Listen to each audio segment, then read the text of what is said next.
নমস্কার, আমি পান্নালাল ব্যানার্জি।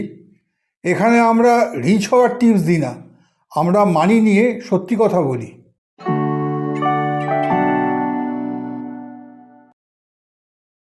আমরা ছোটোবেলা থেকে শুনে এসেছি ব্যাংকে টাকা রাখো, সেফ থাকবে। কিন্তু আজ একটা আনকমফোর্টেবল প্রশ্ন, ব্যাংক কি আপনাকে রিচ হতে দেয়? ব্যাংক খারাপ না, ব্যাংক দরকার, কিন্তু ব্যাংকে টাকা রাখলে রিচ হওয়া যায় না কেন? সেটাই আজ এক্সপ্লেন করব। ইমোশন না, লজিক দিয়ে। Banks are safe, but safety doesn't create wealth.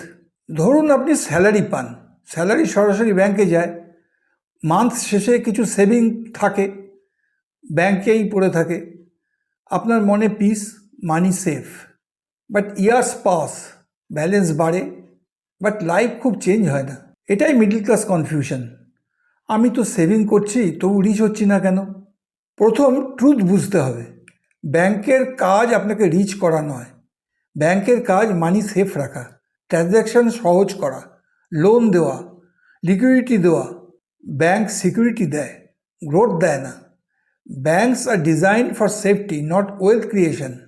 Interesting part, আপনি ব্যাংকে টাকা রাখেন 4 থেকে 5% ইন্টারেস্টে, ব্যাংক সেই টাকাই লোন দেয় 10 থেকে 12% বা তার বেশি।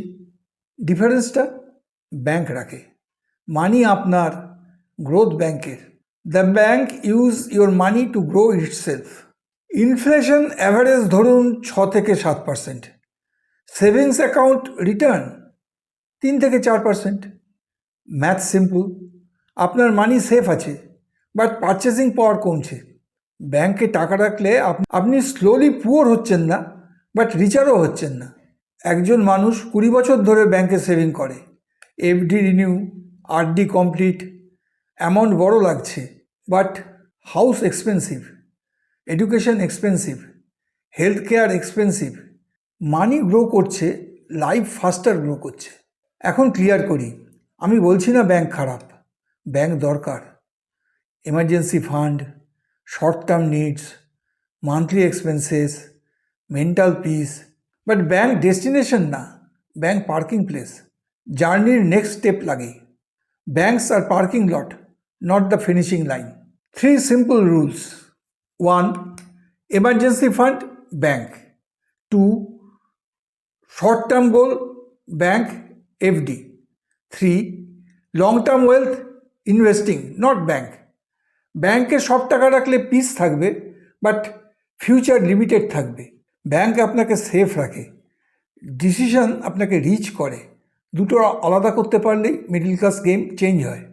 সাবস্ক্রাইব করুন পিবি মানি টক্স, কারণ এখানে আমরা ফিনান্স এক্সপ্লেন করি ভয় দিয়ে না, বুঝতে পারার মতো করে।